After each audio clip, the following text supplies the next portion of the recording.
Greetings. Welcome to Conversation with Tony Mobley. Today I am having a panel. I have a panel. I have some people that have some things to share. And we're going to start with the first person. His name is David Schleppenbach. Mandy Van Cleave, Laura Thompson, Harshid, Trivedi. And this is episode 15 of Conversation with Tony Mobley. This episode is powered by Mimo Live. We want to thank the team behind Conversation with Tony Mobley. And you can view this conversation on YouTube or at our website, conversationwithtonymobley.com.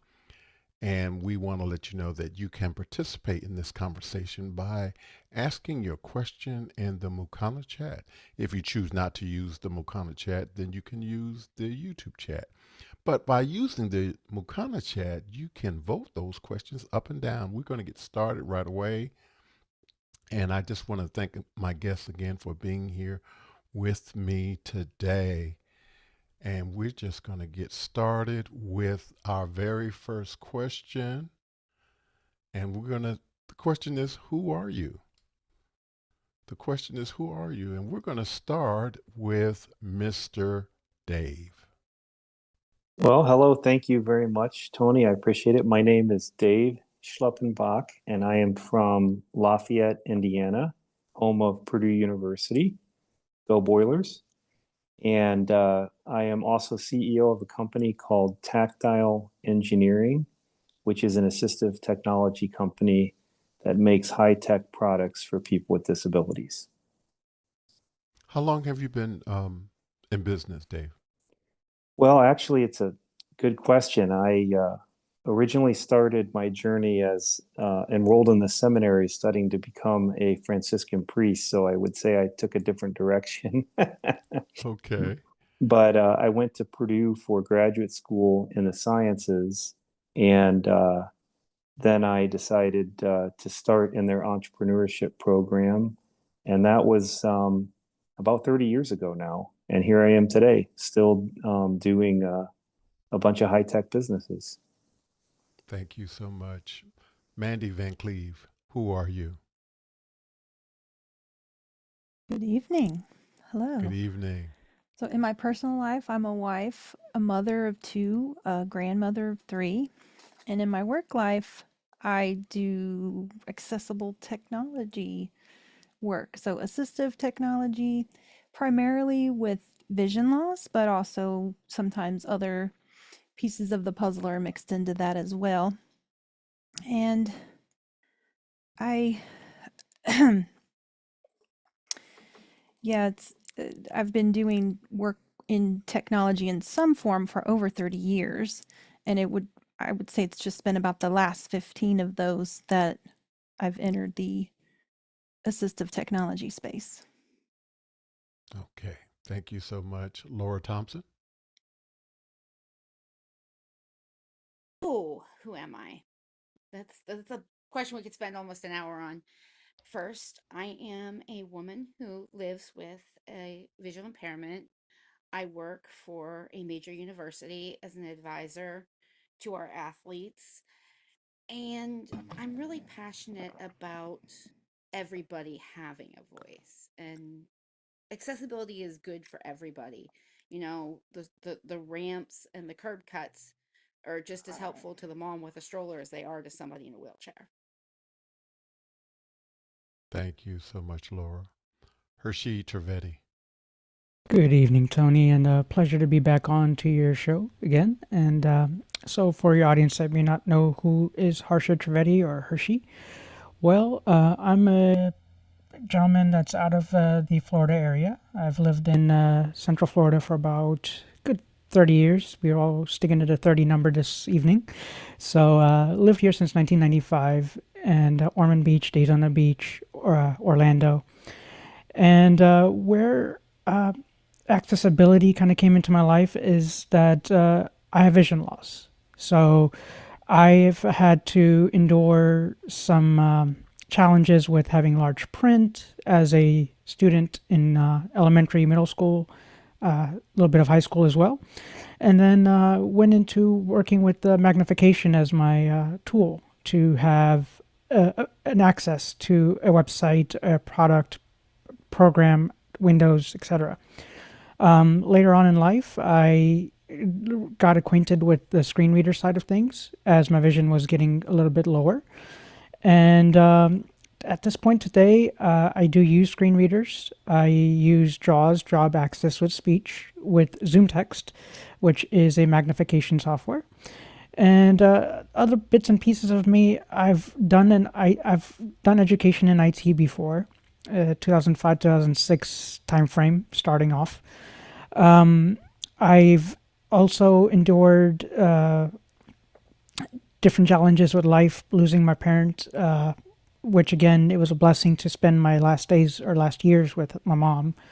But both my parents have passed within the 20 years, 2003, 2023. And at this point, I'm just a single man trying to make it through this thing called life. Thank you, sir. Thank you so much. I want to thank all of you for being a part of this conversation. And we're going to do a little reverse order. We're going to start with Harshid, and we want to talk a little bit about the technology that you are currently using in your home. Absolutely. And as I alluded to a few technologies there, just to kind of give you a bit of who is Harshid or who is Hershey. I do use smart speakers in the Google ecosystem. I do have a Samsung Galaxy S22 Ultra as my daily phone. I do dibble dabble with the Pixel devices, so a Pixel Fold, a Pixel 9 Pro, and I also had bought my mom a iPhone 14 Pro. So I dibble dabble into those technologies to utilize when kind of push comes to shove. If I need to read some mail, read some articles, what have you, I have a screen reader built in. I have magnification. I have apps that could give me that life back that I didn't have once upon a time. So as far as devices are concerned, those are my access technology devices thus far. We'll see in the future if there is room for other devices, such as magnification that could do OCR or learning Braille, which would be something that I'm definitely keen on doing for my future. But that's just a little bit about me. Thank you, Laura Thompson. Yes. Oh, you asked the big question, Tony. Well, currently in front of me, I've got both a an M1 MacBook Pro, and a Dell laptop. So I've got both Windows and Macintosh. And then on the on the Windows side, I like Harshid said, JAWS, Job Access with Speech, and Zoom Text, which come together as a product called Fusion. And then also, for my job, use a little bit of non-visual desktop access with Windows Magnifier, and then magnification and the built-in voiceover on Mac. I also have a CCTV that I use, a portable CCTV from Magnalink, um, that is helpful in a lot of ways as far as seeing things at a distance, but also reading print and the OCR. Okay. Thank you so much for sharing that. And we're going to go to Mandy. Thanks. The smartphone I use an iPhone 14 Pro Max. I'm doing a lot with my camera and video these days. I'm enjoying the ProRes on that. And accessibility wise, I'll use larger text when I need that. I might zoom in a little bit on some things. I'll on the phone, and I'll use some speech features like speech to text or voiceover if I'm trying to read especially lengthy materials, or if I'm trying to proofread something that I typed out. I really enjoy using the magnifier app on my phone. It's built in, and it can use the flash like a light while it's using the camera continuously, and that was not always an option. So I think that's a really great tool for me for especially reading very tiny print on things. I think there's some they just put the print so small on a lot of our products today just to fit that much information, and I don't think that any human is meant to be able to read the text at that size. And I have some difficulties with contrast, some colors, so there's some filters within the magnifier app that I use that allow me to, no matter what color it is, I can make it look a different color. That helps me a lot. And on my Windows 11 computer, I really try to learn a lot of different tools to use, like the built-in accessibility options, but also I work pretty heavily with Fusion as well. Like Laura and Harshid mentioned, that is a program that if you have heard of Zoom Text for magnification, and if you've heard of JAWS for a screen reader, it puts those two programs together. Okay, very cool. All right, Dave.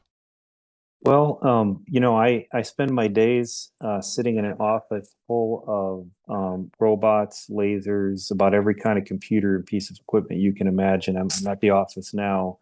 And so I generally don't, I try to avoid technology as much as possible when I'm at home.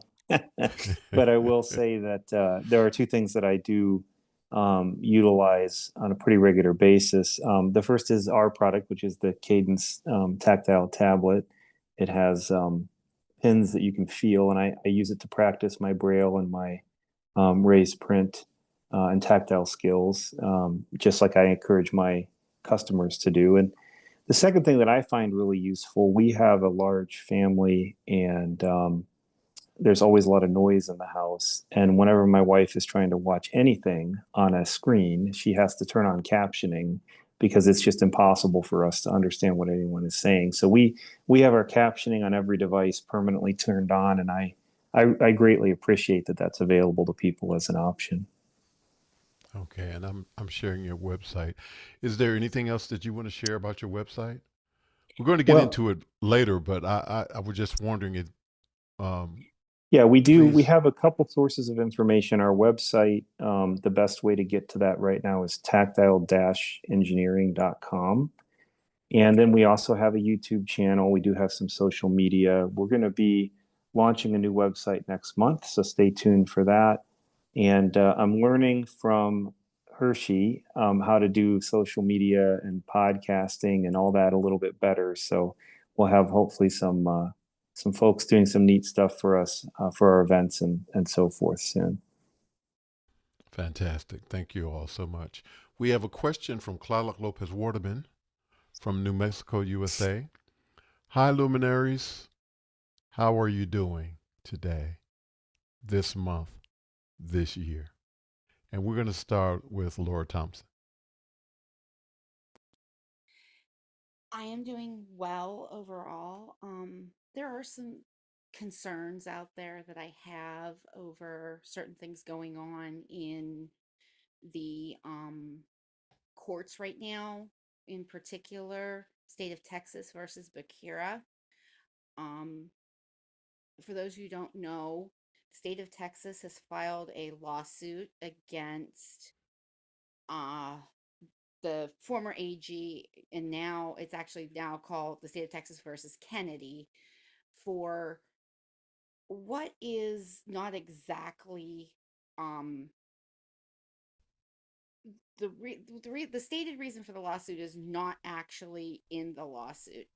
The Section 504 of the Rehabilitation Act of 1973, there were some updates, and in the preamble they mention gender dysphoria as a potential um disability, disabling condition, and it's in the preamble. It is not in the law itself.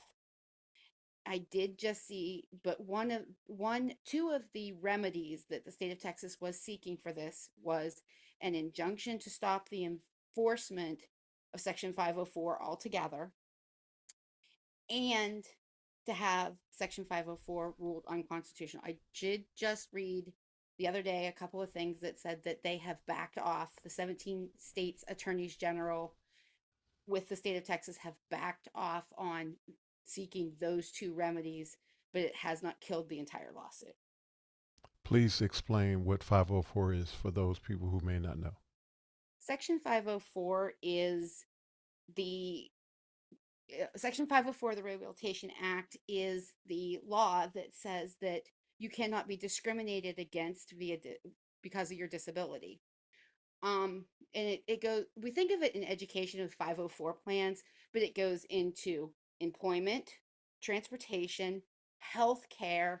One of the biggest issues is if they roll this back, people, particularly people that have communication issues in healthcare, there will be no enforcement to enforce sign language interpreters when you're talking to somebody to make a medical decision. Um, that's one of the ones that, like, the American Occupational Therapy Society has cited as one of the biggest potential repercussions of, and it doesn't say that they don't have to, it just says that they can no longer enforce. It just takes the enforcement out of it. Okay. The Americans with Disabilities Act still stands, but without 504, they really can't enforce anything. Thank you, Laura. And I'm going to read the question again for Mandy, Dave, and Harshid. Hi, luminaries. How are you doing today, this month, this year? Mandy? You know, and I feel like I'm living my best life. I recently made a pretty big career change after working somewhere for 13 and a half years, and just decided, hey, where do I want to go next? And I thought about something that I had done 15 years prior to that, which was to think about where my talents are, where my interests are, and how can I combine those things together, put different interests and talents together and combine them into the job I wanted to do. And just other things in my day-to-day life are going seemingly swimmingly well to me. I feel like I've grown as a person. It seemed kind of a cliche to me. Like, what would you, if you could write a letter to your 20-year-old self, or whatever, things like that. I thought those things were kind of corny a while back, but now I'm like, oh, okay, yeah, I'm really thinking about, no, it's not as corny as it sounded to me at first. Like, now I think about, and I don't have an answer for that right now, but I would, it's just something that I Yeah, think about those sort of I'm things. feeling you, Mandy. I'm feeling you. I understand exactly what you're saying. Dave? Well, I have to say I'm having a great day because I got to hear Laura use the proper plural of attorneys general. That always is a real treat. Very few people know how to do that. Um, but I think in terms of this past day, this past month, this past year, you know, I've been through a lot of trials and tribulations in life. I've suffered loss and had hardship, but I've also had some pretty fantastic and amazing things happen and met some wonderful people, including some of the folks on this panel. And I look at every day as a gift from God.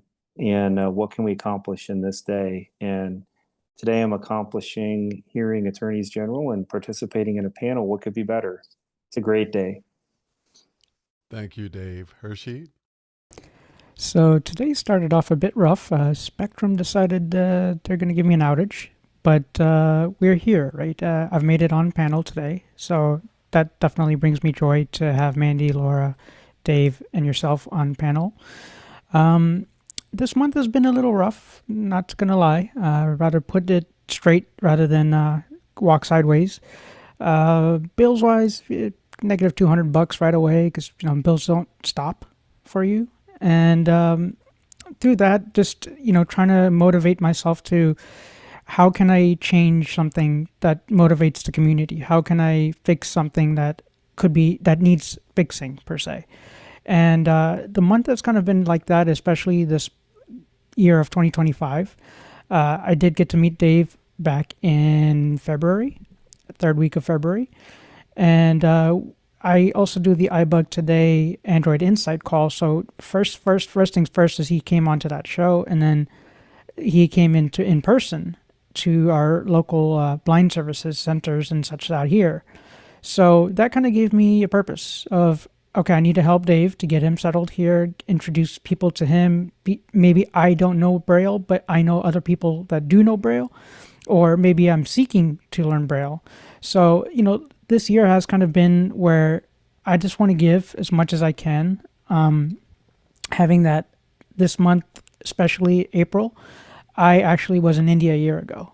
First day of April, I took my mom's ashes and put them in the water. So this month has given me a lot to think about, per se, as far as being in India. Right now, I was in India for about 3 months, and even with with my YouTube stuff, I haven't pushed that project forward completely, just because little mishaps with not having graphical artists or graphics, for example, or trying to deal with trying to obtain Zoom and something that I could have like a one key turn where, okay, I start recording, I know that I'm centered, I look half decent as far as my framing is concerned.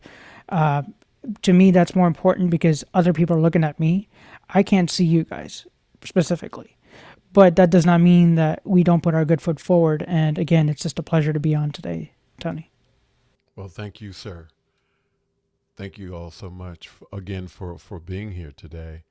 And we're going to ask a question. Please talk about your career and the things that have led up to what you are currently doing to support accessibilities.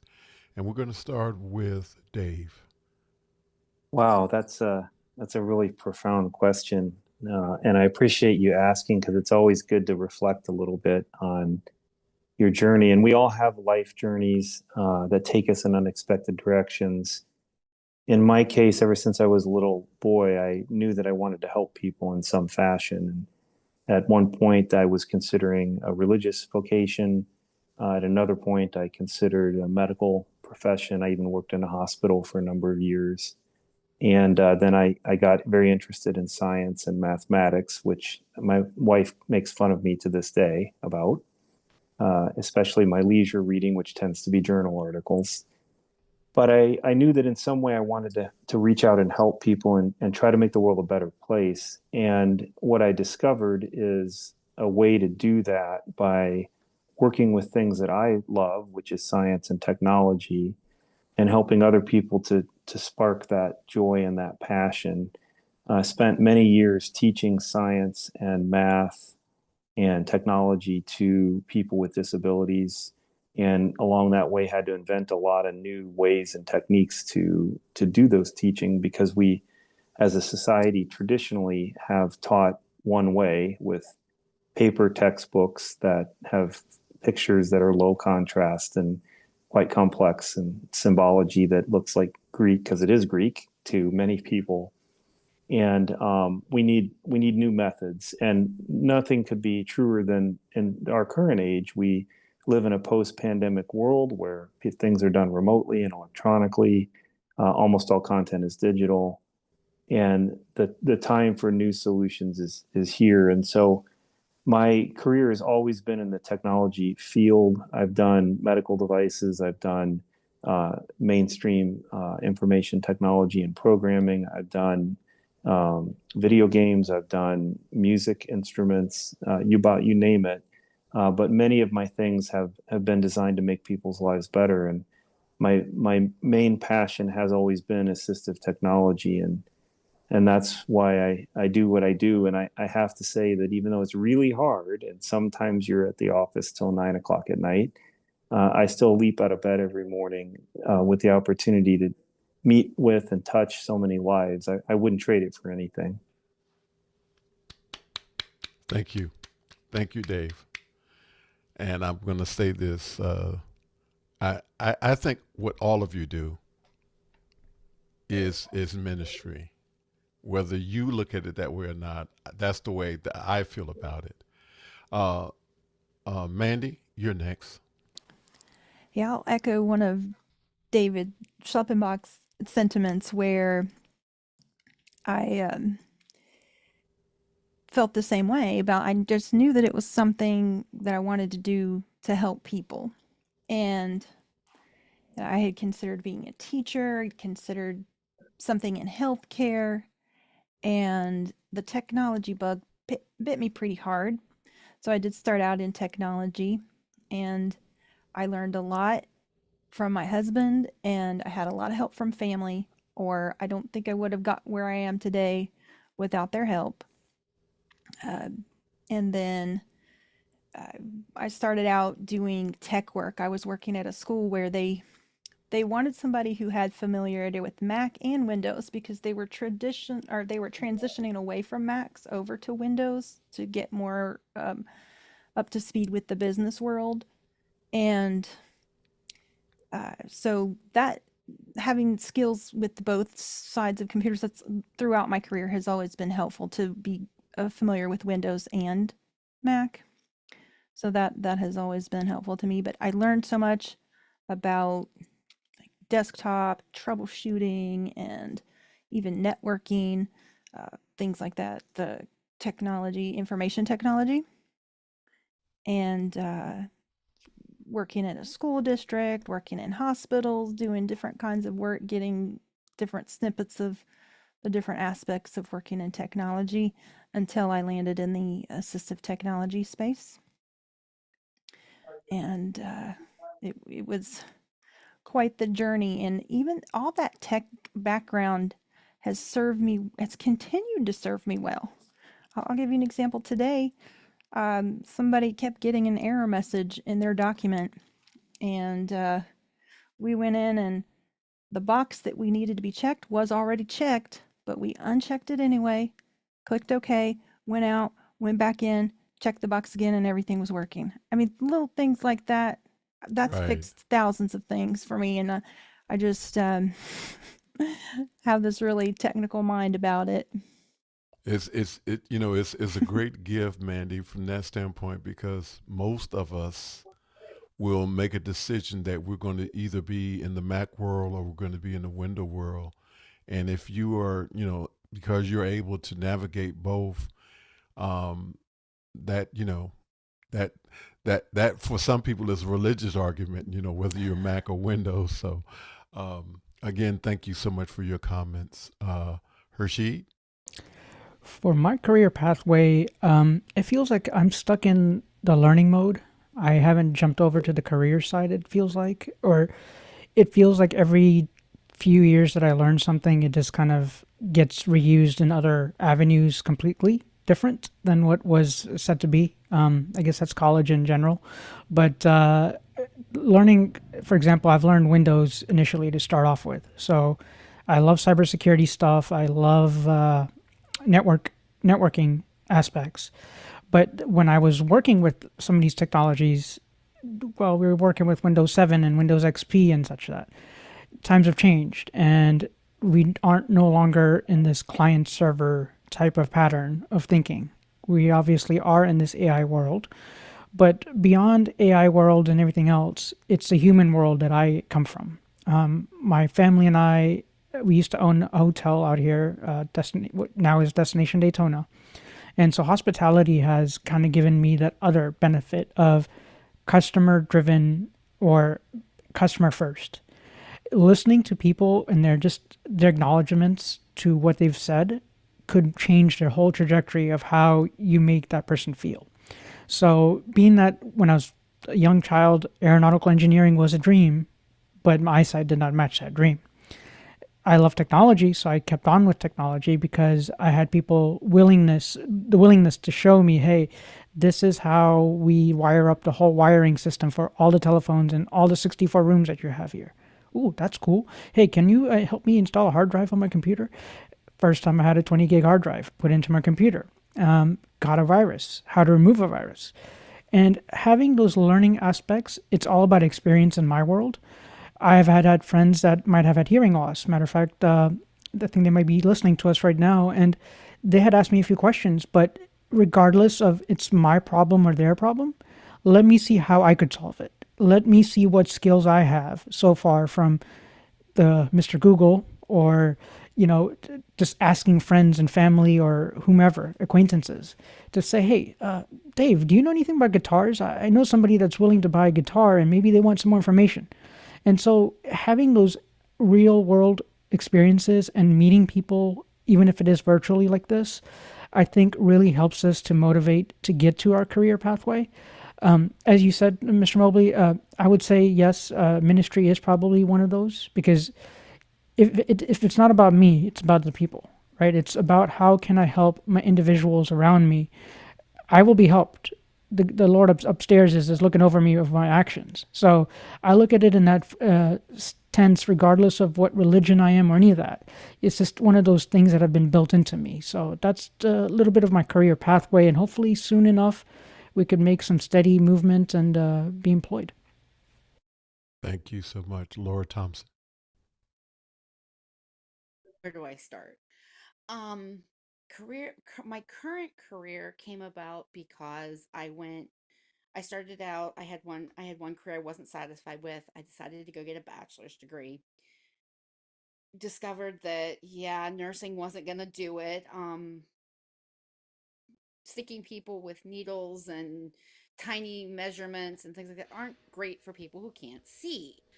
Um, so I changed my major twice, ended up as an exercise science major. Wasn't sure what I really wanted to do with it because was sure I didn't want to go to PT school.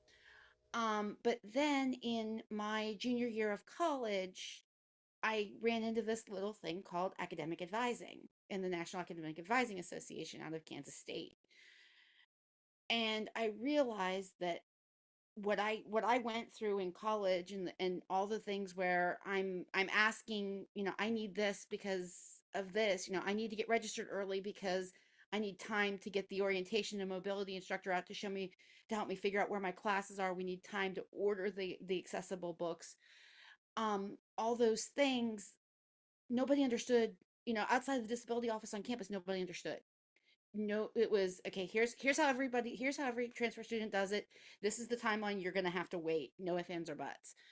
Um, there's some other really interesting stories I can tell about the state of Georgia and how college gets paid for through vocational rehabilitation and my journey with that.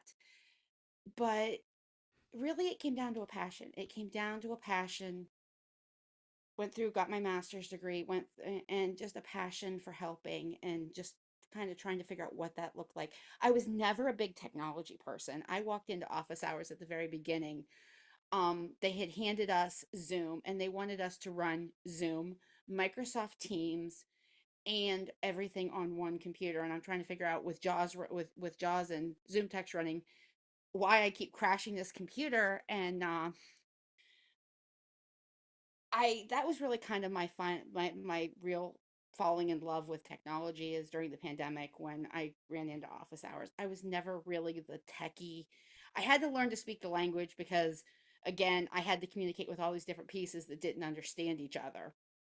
And but it wasn't until I really ran into office hours that things kind of really clicked for me as far as the technology side of it. Technology was always a struggle. It was something that in my daily work life I was struggling against. Well, I just want to say that you have come a long way, and conversation with Tony Mobley would not be what it is without you, Laura. So thank you so much for embracing technology. We have a question from Clyde Lopez Waterman, and his question is for Harshid. Harshid, I know you have worked on making more of a presence on YouTube. How how's the adventure? Well, Mr. Tlalok, adventure was you started it. I'm sorry. Well, what I want to rewind back to is Tlalok recorded me one day talking to somebody at ASHA, Assistive Technology Industry Association, and he actually gave me the motivation to say, you know what, maybe I could do this, having a conversation with people. That was to get that positive reinforcement in person, per se. Right now, where my struggles are specifically, I would say graphics, because I can't play with Photoshop anymore like I used to. I loved messing with Illustrator and vector graphics and such that. The second piece is finding a stable place where I could just say, okay, I want to record something. Can I come in? Can I do it? So having my own Zoom would be really useful. But family in India has also have had other jobs and things that have come up. So we haven't technically got that business license sorted out, because I know you should have like one. I'm trying to only get one business license instead of the 10. Aside from that, I do still try to appear on, let's say, the Android I'm Inside going to Call. interrupt you Sure. for a quick second. So we have a way around that. So let's have a conversation. Sure. Uh, you need to get a sessions license, and Right. a good friend of Mm-hmm. office hours who is very high up Mm-hmm. in the Zoom company, Correct. along with Rabbi David Paskin, have uh, navigated a way for us to get around the 10 license thing. Correct. So I just wanted to make sure that you were aware of it. And And I didn't want to, I wanted to tell you now because I didn't want to forget, because this is important. not a problem, Tony. And, And funny enough, and Lalak has mentioned that, but I've actually gone into Zoom Test Kitchen. So the people that you mentioned, or the people that we were thinking of, like even Rabbi Paskin, he's Dave's Paskin actually, but he's actually, we've talked about those same stipulations. So I'm aware of it, but it's just kind of like the pushing the car forward aspect of things. I actually took a lot of filming of the Cadence tablet that David could actually give you more insight on. But for example, I want to put those videos up as one of the first few videos that I do for my channel. But it's just finding the editor, finding the graphics person, finding a workflow, which is not always the hardest thing, but it's just to make sure that I'm doing the right thing so that it's 1080p, it's showing correctly, and I'm putting my 110 rather than putting 65%. got you. Okay. Thank you, sir. Thank you. We have a question from Liberty White of Atlanta, Georgia. What concerns, if any, should we have with AI and accessibility? Any blind spots? We're going to start with Laura Thompson. One of the things that I have seen, and I'm getting to be a little bit of a law nerd junkie, is I've been watching the Karen Reed trial, and AI that we'll put the captions on, and even Otter, Read AI, all of those, like motions in lemonade instead of motions in lemony. And there's so many different things that you see in those trials when you're watching something very technical. So from an educational standpoint, it's the AI can't do it all yet. There's a lot of things it can do. The seeing AI, the AI and Be My Eyes, but you still need that human on the other side to double check things. I don't think the AI is fully independent yet. So we're still dealing with a lot of hallucinations. Well, it's not even the hallucinations. It's a matter of the AI can't that there's words that aren't in the standard dictionary. Like the captions don't have necessarily a law dictionary that they're pulling from. They're hearing one thing and they're typing out what they hear. It's been a struggle in the captioning world for since before AI, but AI has not fixed it. Okay. Mandy? I have to agree with Laura on that. The accuracy just isn't quite there yet. That's probably the biggest roadblock right now. Things are getting better, and they've been getting better for 5, 6, 7 years here. Um, I will see some good things that are out there. If you're a JAWS or Fusion user, Zoom Text user, you can get into a really cool tool called FS Companion, and that's F as in Foxtrot, S as in Sierra, and then the word companion.freedomscientific.com. And you can access that from any device with a web browser, ask questions about how you would do things in JAWS, Zoom Text, or Fusion, Microsoft Office, Teams programs, websites, and most of the time it's giving you the answer. Now there are times where the accuracy is incorrect there too. You can talk back to the AI, and I encourage you to. I always say, nope, you're wrong about that. The shortcut you just told me, that goes to something else. And that's how I knew, because I knew what the other shortcut was for. So there are some good things and bad things. Now, one of the great things is a user could get an image description from within the software if they're using Fusion or JAWS. They could use a special feature called Picture Smart, and they're always working to improve the speech synthesizer voices. I think AI is going to really change the game on that. I can't wait till some of these more human-like voices come out that can keep up with a really fast speech rate. And but yeah, that accuracy piece, that's the piece that really we need to see the most improvement in. Okay, thank you. Dave? Well, that's a great question. I actually just recently did a webinar on this topic. So rather than spend the 2 hours talking about it here in this show, I'll try to consolidate it into just a short answer. But I have a lot of experience with AI, having studied the mathematical models and the science behind it. I've developed a number of products that incorporate AI, including the Cadence tablet itself, which uses AI to help with recognizing images and converting them to dot patterns for people to feel, among many other things. I've written a lot of the code myself, so I really understand the strengths and weaknesses. And one of the things that really sort of frustrates me when I read news is that the news is consistently very wrong about AI. They have a certain way in which they portray it, and I don't think we're going to be facing the apocalypse anytime soon due to AI. Let me put it that way. There are pros and cons to it, just like there is with any piece of technology. It's not inherently good or bad.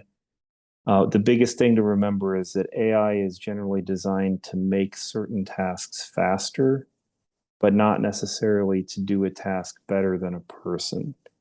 And so if you keep that in mind, you can use AI in your daily life to help improve it, but without leaning on it, which could go catastrophically bad in a hurry. And I'll give an example. We actually developed a medical device that used AI that allowed doctors and nurses and other practitioners to ask medical questions and get answers very quickly within the matter of about 2 seconds. Oh, wow. Very useful, greatly useful, but you had to ask it very specific questions.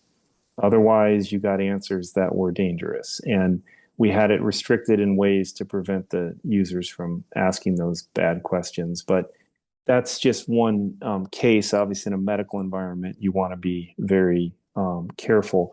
And our motivation behind that was very simple. We talked about this a little bit earlier. When you are a patient in a hospital, or when you're a loved one of a patient in a hospital, the last thing you want to worry about is translating whatever the medical information is for your patient or for yourself. You want to focus on making good and informed medical decisions. So one of the uses we had of our device was to help people with any type of disability to be able to ask questions and to get answers on their own before they had to make those difficult decisions. And I'm sure we've all lived this. I've lived it. It's a very stressful time, and being asked to make potentially life-threatening decisions in a hurry it's just not a good environment under normal circumstances, much less when you have an access issue. So there are things where AI can help. I just encourage people to understand the limitations. Dave, the items that you just mentioned, are some of them already online in terms of the help with the doctors and some of the other things that you mentioned? Are they all online, or are they still in beta? Well, we actually have piloted that device at a number of institutions, and the product is generally available. In fact, there's even an app. Um, and I will say that very interesting story during the pandemic. the need for this type of device was greatly accelerated. As you can imagine, there was such a shortage of doctors and nurses available.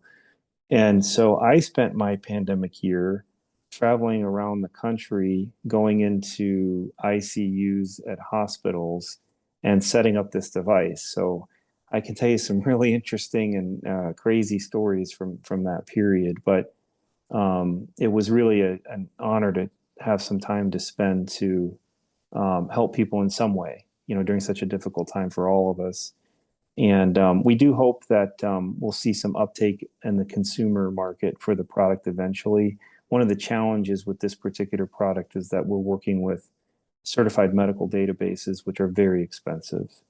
So the device generally is intended to go into a facility as opposed to personal use, but we are working to try to get an exemption for people with disabilities so they could have access to this for personal use. In particular with drugs, prescription data is so complex to navigate for anybody. And I think all consumers should have the right to know all the information about the medications that they're prescribed. Absolutely. And if someone wants to follow up with you and want to get more information about the things that you've just shared, how would they best reach you? Well, I encourage everyone to reach out by email. My email is Dave, D-A-V-E, at tactile-engineering.com. So same as the website, tactile-engineering.com. You can reach me directly at Dave at tactile-engineering.com. Thank you, Dave.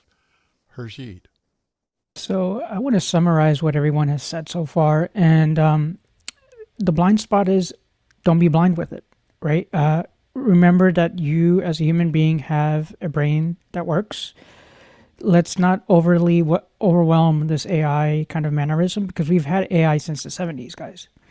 This is just a new form of AI that we're living amongst today. But as Dave has shared, and even some of the scarinesses of it doing the wrong thing, or utilizing it with tools such as the Be My Eyes app that uses ChatGPT, and Gemini is used with Google Lookout Assisted Vision. They're great, helpful tools, but again, we're not a product. We're human beings. We're not blind, or some of us, let's just say for me specifically, we're not a product where you just get to test stuff on us. We're utilizing it to solve a problem. And so with any AI, when you're a young kid in college or high school, middle school, just remember, you want to make sure that you're using your mind first. And the other pieces are just a help. It's kind of a crutch, but maybe not. Maybe it's a way to think outside of your mind, or to think of better vocabulary. And so using AI in its righteousness is great, but of course, everyone's kind of said the precautionary tales. And the blind spot is basically don't get overwhelmed by utilizing it 110 and then forgetting the actual skills that you've actually acquired over time. Thank you. Thank you very much. Now, I want to say to you, looking forward to your podcast when you launch it. I just want to say that. Thank you. We have a question from Zachary Sorensen of Warwick, Queensland, Australia, who happens to be the technical director for our show tonight. What percentage is visible disability versus invisible disability? And we're going to start with Dave. What a great question. I think the first thing that's important to know is that everyone will have what we could call a disability at one point in their life or another. Sometimes those are transient things. They could be medical conditions or accident, injury, or illness. And sometimes they're things that you don't even realize are a disability because you've lived with it and you don't have any reference point to know that you're different in some way. I think that unfortunately, there's a perception among the public, and I've spent a lot of time in advocacy struggling with this with policymakers, where if they can't physically see with their eyes that someone looks disabled, whatever that means, that must mean that person doesn't exist. I think that a better approach there, because there are so many people that have disabilities that are not easily identifiable, upon casual acquaintance. People should look to their hearts for compassion and realize that we're all different and we all have different experiences. And whether we call that a disability or we just call that a difference, it really doesn't matter. What we want to do is work together, bring people together with compassion and understanding, whether that's through technology or just social connections like your show here today, to help to overcome those differences, because those differences are what cause all of the problems in the world, whether that be war or hunger or cultural misunderstandings and all of that. So I do think there are a lot of what people refer to as invisible disabilities, and it's a shame that that's not acknowledged more in our society. I will say, just again from personal experience, the vast majority of people have dealt with serious mental and emotional health issues in their families. Those are not visible things. Someone who's depressed, it may not be obvious, for example. But that doesn't mean it's any easier for that person to bear that burden. So there is a taboo about this subject of mental health. There's taboo about disabilities in some cases. And I think shining the light and letting people talk and connect is the way to combat that. Thank you, Dave. We're going to go to Harshid. Okay, so Mr. Mobley, you told me not. I told you in the beginning of the show, sit still, but our great TD Zach had to say something, so I had to, raise the roof for him. But yeah, for invisible or visible, not a lot of people realized on Office Hours Global, the other show that we've been a part of collectively, that I'm visually impaired until I bring it out. And lately, why not just bring it out? Bring it out. Who cares? It's my channel anyway. So the reason why I say the invisibility and visibility of any disability, I also have MS. Physically, I'm not showing any symptoms, touch wood right now, but my vision loss is also another thing. However, it's how can I, talk to someone like Zach. Zach and I have conversed in after hours, the other piece of office hours global, and again, we're from two different continents, but the purpose was one and the same. How are you doing? What are you up to? What are you trying to learn? And that factor of invisible or visible doesn't mean anything to me. It's just everything is already invisible to me anyway because my vision is, I'm losing vision. So I think that people should maybe take the same movement in life where it doesn't matter where that person's come from. First, talk to that person, communicate, and you never know what that person might bring purpose to you in your life. Thank you, sir. We're going to go to the ladies now to bring us home. We're going to start with Mandy and then Laura. Yeah, David and Harshid made some really good points there. You can never tell what anybody is going through in their lives at all just by being in the same room for a little bit of time. Um, and you just have to give everybody the benefit of the doubt. And one of the things I've been thinking about lately is that you can think about it from, are you thinking about this from the perspective to help make somebody's life easier or better? If you have a product or a service, think about different kinds of disabilities. How would you interact with that item if something suddenly happened to you? I think that's what a lot of people don't put themselves in the shoes of another person with just any given issue that you have. So, you could make the product more tactile, uh, make the product accessible. You really have to think about those things, even in your uh, websites and social media posts. There's a few things you can do to ensure that your content is available to others.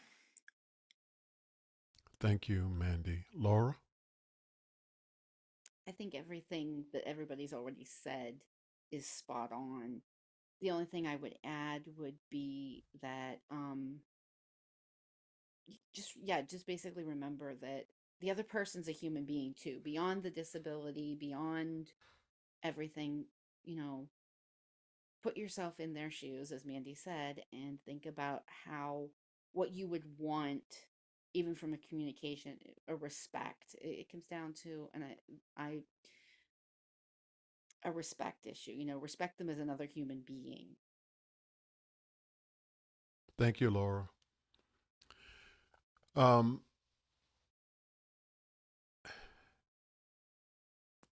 we have another question, but before we ask that question, I really want to say to each and every one of you, I thank you for being on this panel this evening because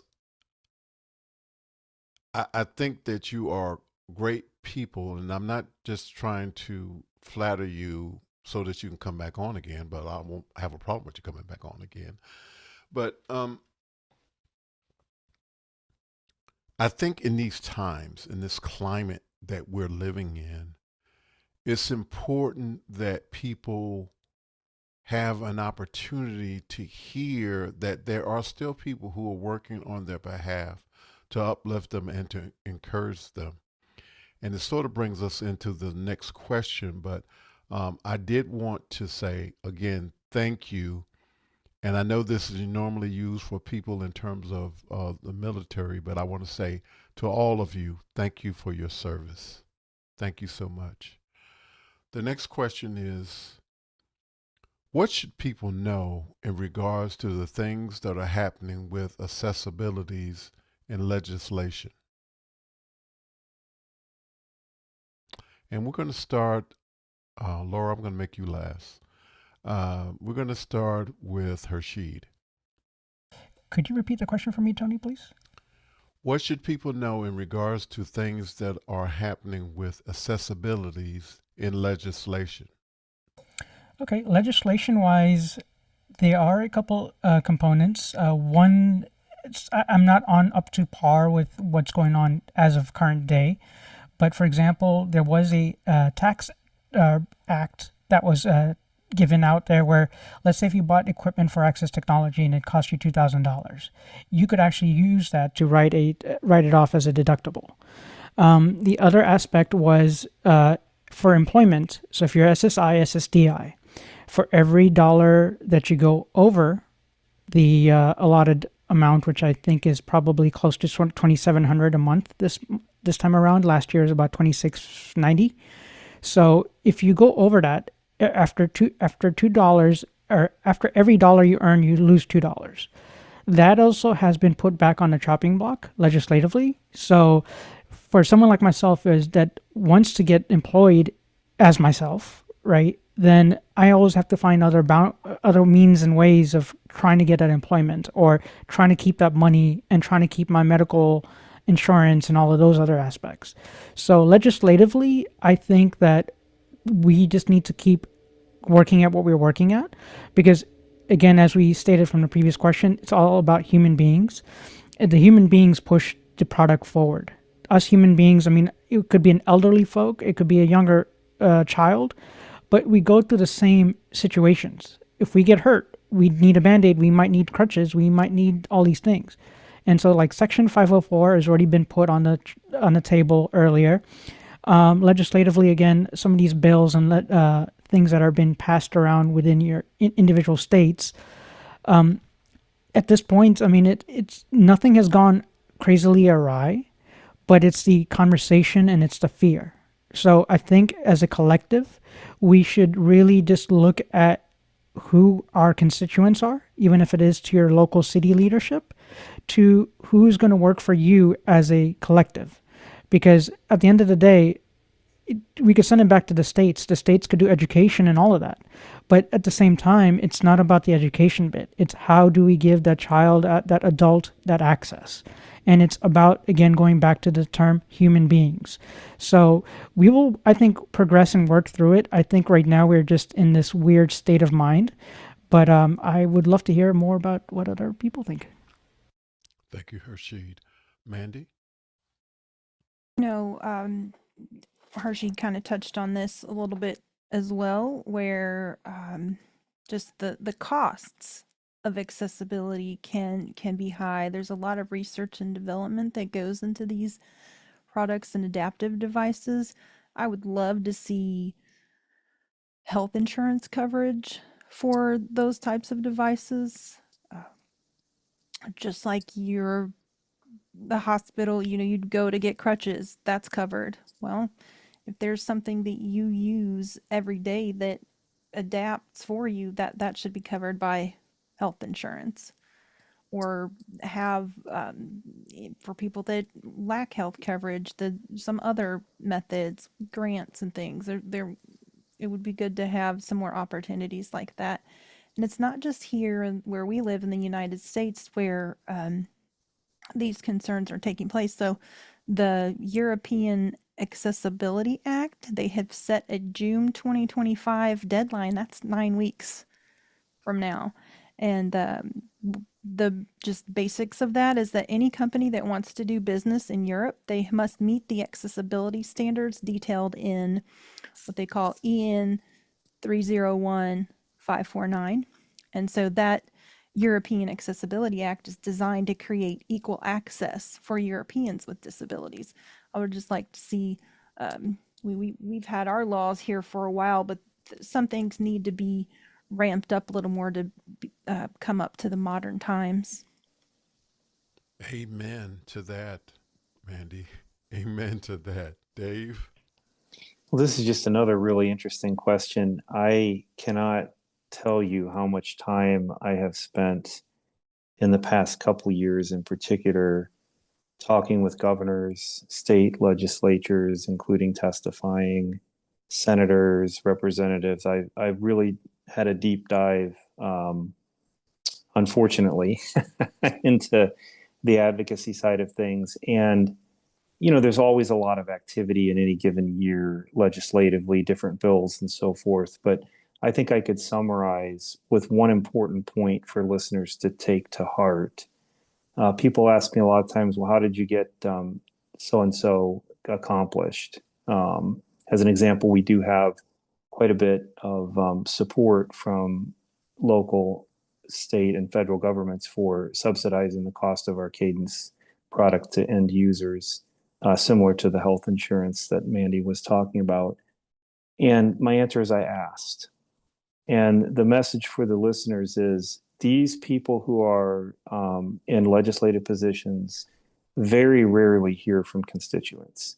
You would be shocked. If 5 people call them about an issue, they think it's a landslide, that it's the most important issue of their career. It's very, very powerful for you to talk to your representative as a constituent. That could be your state senator or your state representative. It could be your mayor. It could be your governor. It could be your federal senator or federal legislator.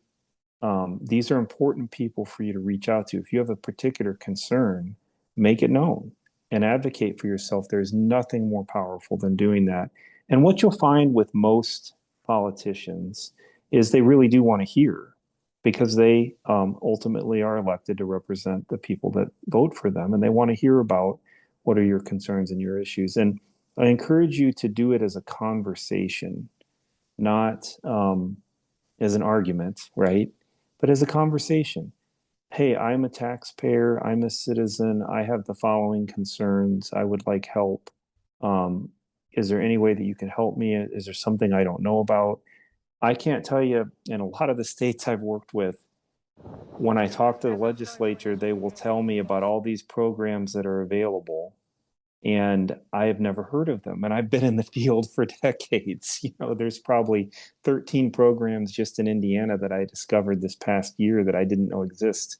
And you may just be fortunate in the position that they can tell you about a program that exists to help pay for your technology or support you in some other way.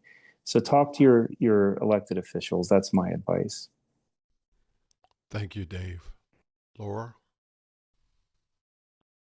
Yeah, I touched on it earlier. Section 504 is really important.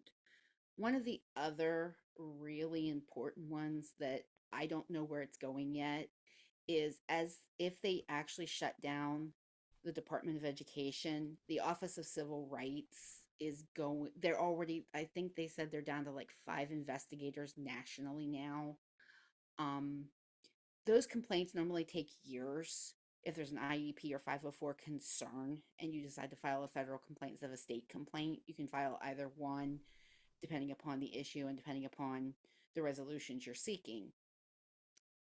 But and as Dave said, it's gonna all work itself out. But in the meantime, there's just a lot going on. Pay attention, find reputable news sources, read about what's actually going on, and go find the actual lawsuits or laws or whatever, and don't take it from the media. Do your own research.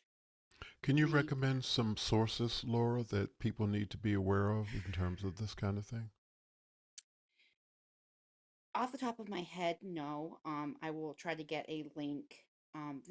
Like right now with the state of Texas versus Kennedy, I'm literally going right to the Department of Justice's website where they have the documentation on the um the actual case, the actual documents that have been filed in the case.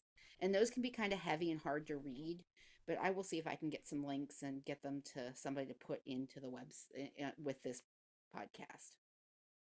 And I just want to add that, thank you, Laura. Before I make my last statement, Laura, can you talk about what an IEP is, just in case someone listening is curious about We don't have an hour, Tony. An individualized education plan. Students with disabilities are guaranteed under the Individuals Disabilities Education Act what we call a fair and a free and appropriate public education. And this is an individual document that is between the school district and the parents, that you test to get into special education, you test to get out of special education. But this is the document after the testing is done and we know that the student meets eligibility. This is the document where we line how are we going to support that student, what are that student's goals, and how are we going to measure if we're making progress towards those goals. Very, very simplified, very, very simplified overview of what an IEP is. Thank you um so much for doing that. I appreciate it. I know that was hard because of your desire to give people the full information. So thank you so much for doing that. And I just want to say that based on everything that has already been said, it's important when you are looking at this type of information for relatives, friends, family, or whomever, that you look to more than one resource or news outlet for your information. It's important. And sometimes it's prudent to look at what some of the world news organizations are sharing. And I thank Mandy again for sharing with us what is happening in Europe in June of this year. So that was great information. And so we're down to the very last question. And those who have been here before know what it is. You're speaking to the world. What do you want the world to know? And we're going to start with Laura. Simply ask before you help. We are all human beings, and we are experts on our own disabilities and our own needs. If you wouldn't grab somebody that you thought was, you didn't think couldn't see you, if you wouldn't do it to your brother, your cousin, any other stranger, just because you think somebody needs help, don't just go up and insist the help. Ask them, let them know, and respect the no. That's the other one, is respect the decline of the help. Um, After all, independence is such a big part for people with disabilities, and we know what we need. And yeah, I think that's the whole thing, is ask before you help. Okay. Dave? And another great question. You have lots of them.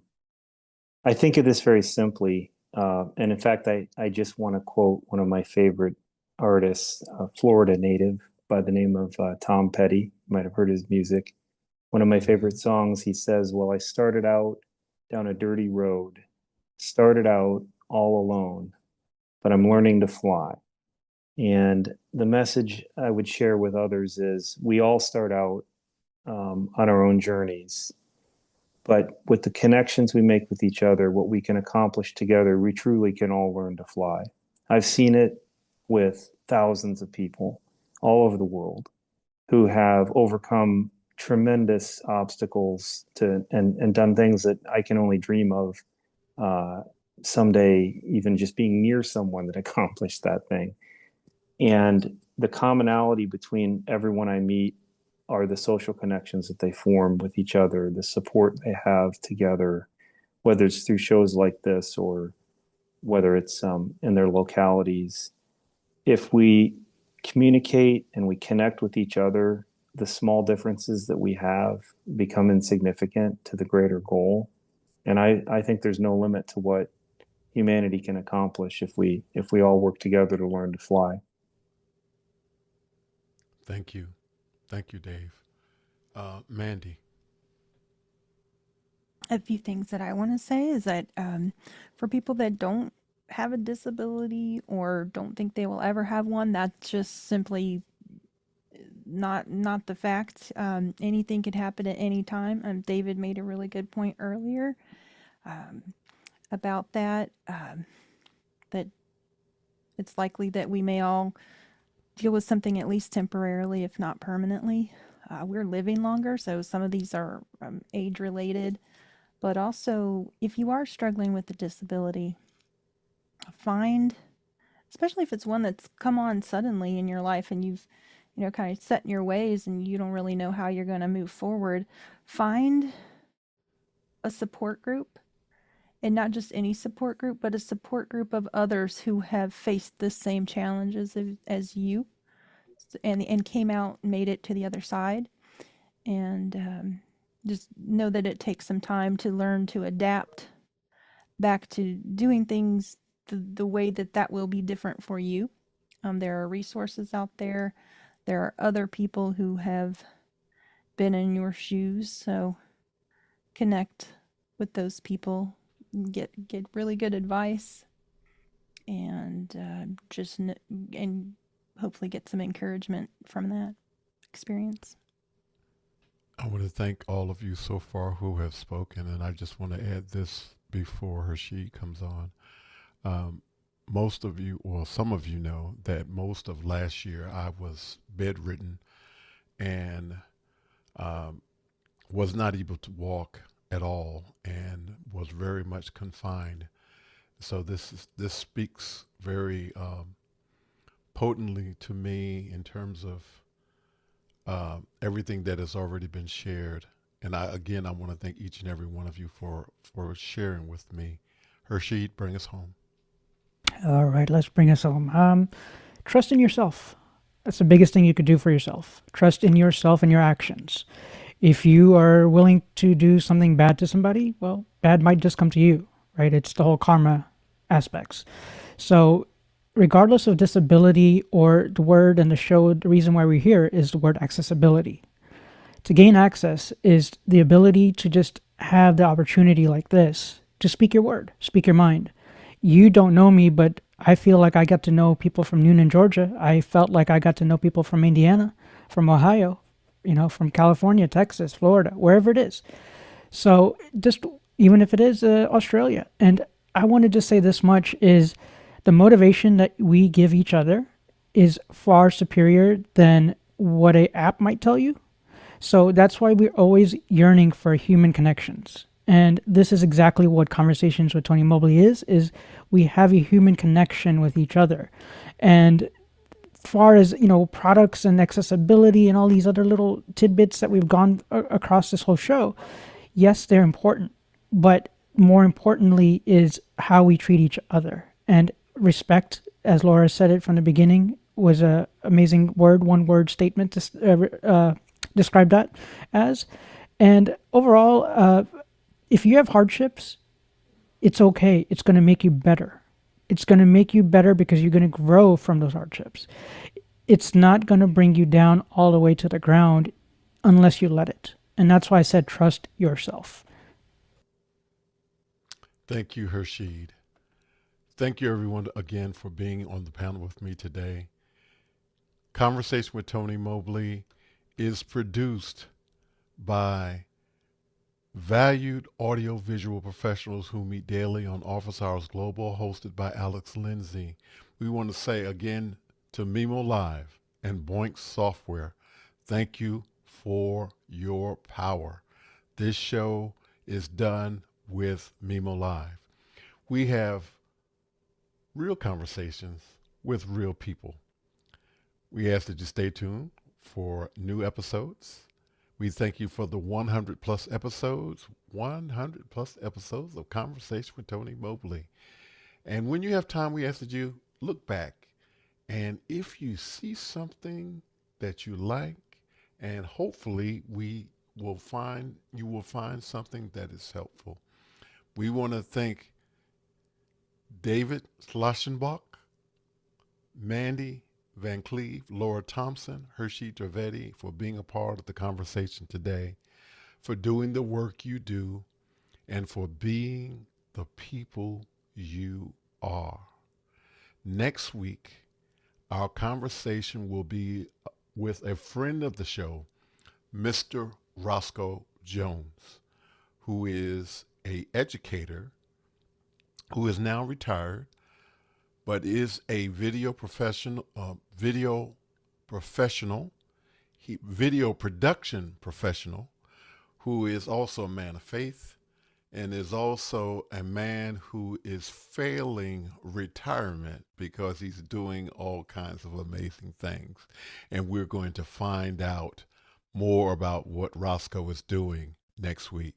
So stay tuned for Conversations with Tony Mobley. And if you have time, we ask again that you like and subscribe on our YouTube website. And also, you can go to Conversation with Tony Mobley. There, you can support us in two ways. You can volunteer to support Conversation with Tony Mobley, or you can make a monetary donation that you would like. It can be one time or it can be monthly. It's up to you. So we thank you for supporting Conversation with Tony Mobley. We say to you good night and God bless. Take care. Bye-bye.